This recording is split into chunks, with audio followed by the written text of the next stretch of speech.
de la Cátedra de Teriobienología de la Facultad de Ciencias Veterinarias de la Universidad de Buenos Aires. Dirige la maestría en reproducción animal de la Universidad de Buenos Aires y tiene numerosos estudiantes de posgrado en temas de reproducción en camélidos, equinos y burros. Actualmente es miembro del Grupo de Investigación de Biotecnologías Reproductivas para la Conservación y Genética Animal, Biotra, de nuestra facultad, y gran amigo de muchos años con nosotros en el laboratorio. Demos la bienvenida al doctor Miragaya con un aplauso, por favor.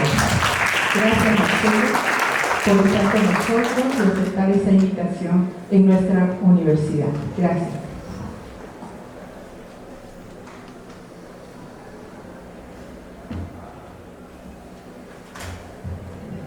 Bueno, buenas tardes a todos. Para mí es un placer estar otra vez en Perú. Es un lugar que visito, no tan frecuente, pero que he recibido muchas invitaciones y he podido venir en otras oportunidades. Como escucharon, trabajo en reproducción, sobre todo en equinos y burros, y también aprendí mucho de camellos sudamericanos. Tuve la oportunidad de trabajar en estas especies que son fascinantes, ¿no? Soy un defensor de ellos y por eso es el contacto que tengo con mucha gente, investigadores de Perú, debido a la temática. Bueno, primero gracias Marta por la invitación cruzada y a los organizadores del congreso, que está saliendo muy bien.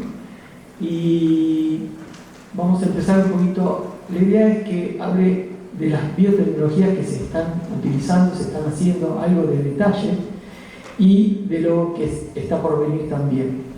Tengan en cuenta que estas biotecnologías en equinos no tienen muchos años, o sea, si bien las primarias, como la inseminación artificial, hace muchos años que se han desarrollado y se pusieron en práctica y se siguen mejorando cada vez más, las de mayor complejidad hace muy poco tiempo que están puestas a punto.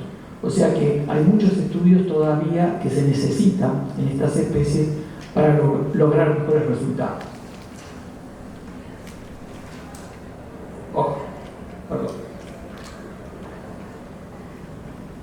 La especie equina tiene particularidades que la hace a la especie como muy especial, porque al mismo tiempo son dificultades y son desafíos. Una de ellas es la particularidad anatómica del ovario. El ovario, entonces en esta foto se ve bien, una histología muy diferente a lo que es un ovario normal de cualquier especie. Está invertida, la corteza es interna y la médula externa, y eso hace que se impida el fenómeno de la ovulación, que es el más importante. No se puede realizar por esta zona porque está en irrigación, y siempre se ovula, la yegua ovula el ovocito por la fosa de la ovulación. Es la única zona donde hay epitelio y no hay sangrado violento. De otra forma sería imposible. Esto ya tiene una limitante si pensamos en fenómenos de superovulación o hiperestimulación ovárica. La segunda particularidad es el oviducto. El oviducto de la yegua tiene dos características. El embrión, una vez formado, desciende, pero este periodo dura aproximadamente entre 6,6 y 6,5 días, o sea, mucho tiempo en el oviducto. Y los embriones que aparecen, o sea, que pasan al útero, realmente puede ser alguna mórula de vez en cuando, pero mayormente son blastocistos tempranos. Y hay otra particularidad muy importante que también se descubrió: si el ovocito no es fecundado, no entra al útero, o sea que se cierra la papila y es el mismo embrión el responsable de que entre al útero, porque produce prostaglandina E2, relaja la musculatura del istmo y puede pasar al útero el embrión. Y otra particularidad también muy importante: este es un embrión equino que fue colapsado, fue aspirado el líquido blastocélico. Pero uso esta foto para mostrarles esta estructura que no se da en muchas especies. Se llama cápsula embrionaria, es una glicoproteína. ¿Por qué es tan importante esta cápsula? Porque el embrión, o sea la vesícula embrionaria, cuando llega al útero, que es alrededor del día 6,5, como les dije, tiene que hacer un recorrido, una migración durante todo el tiempo, continuamente, de un cuerno al otro, al cuerpo, y hasta el otro cuerno, y así sucesivamente, hasta el día 16. O sea, está 10 días el embrión migrando. Y ahí en este periodo ocurre el reconocimiento materno de la perniez, fundamentalmente. No sabemos qué molécula, no se sabe aún cuál es la molécula que produce el reconocimiento, pero lo que sí se sabe es que hace como un delivery por toda la superficie del útero, cuernos y cuerpo.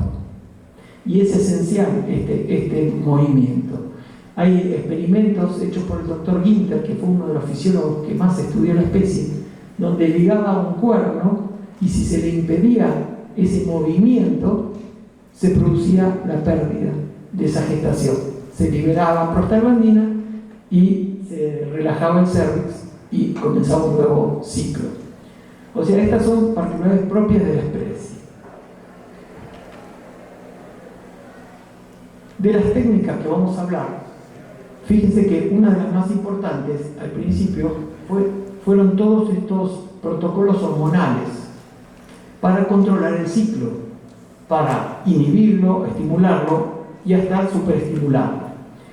Y una herramienta que fue crucial en especies grandes sobre todo, fue el advenimiento de la ecografía.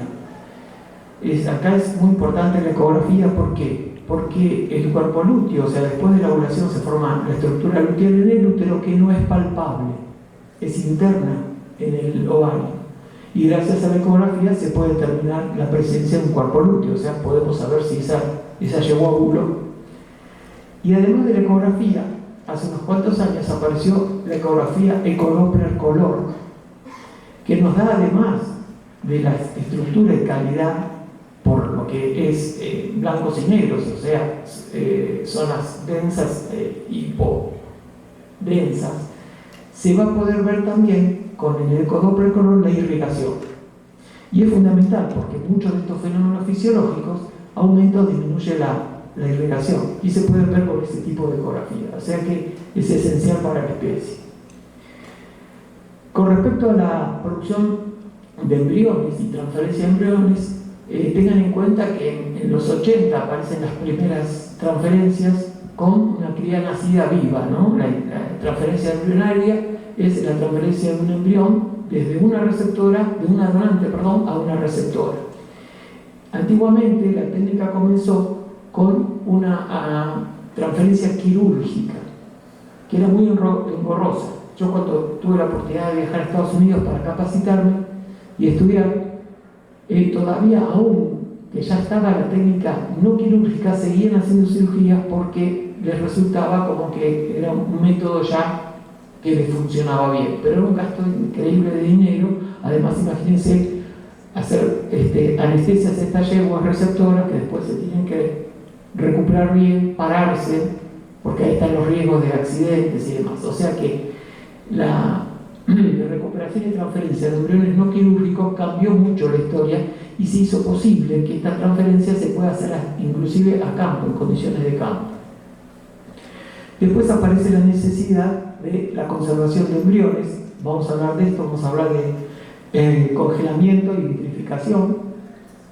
Y por este tema del tamaño del embrión, que después vamos a desarrollar, es importante que se puedan determinar rápidamente con una biopsia de la vesícula embrionaria. Por PCR se pueden determinar lo que más se precisa en algunas explotaciones, como por ejemplo en la cría de polo, donde se utilizan yeguas para el deporte, todas hembras. Entonces es importante producir hembras. Entonces con una biopsia se puede identificar este embrión si porta una hembra o un macho.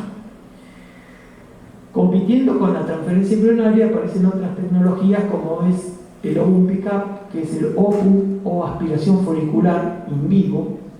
Esta es para producir embriones in vitro, pero por el sistema de ICSI, de inyección intracitoplasmática de un espermatozoide. Con esto se avanzó mucho y si ustedes se preguntarán por qué no fertilización in vitro común, porque no funcionaba. Ahora lo vamos a ver con detalle. Y de las más complejas son las técnicas de cloning. Estas son las siglas en inglés, que es transferencia nuclear de una sola célula. Y vamos a ver qué se hace en cloning, cuáles son los resultados, qué se sigue haciendo y qué otras posibilidades de nuevas tecnologías hay. Acá está el listado de las biotecnologías que se utilizan: inseminación artificial, transferencia neuronal, OVU-ICSI, la FIV, o sea, fertilización in vitro, que les voy a contar porque es un hallazgo de 2022 y 2023, la clonación y la edición génica, o sea, la producción de transgénicos también está muy acelerada. Es muy importante también tener técnicas puestas a punto de criopreservación, ¿no? Ya sea por congelamiento o vitrificación. Y además se considera, por el hecho de poder clonar, es el hecho de poder tomar células somáticas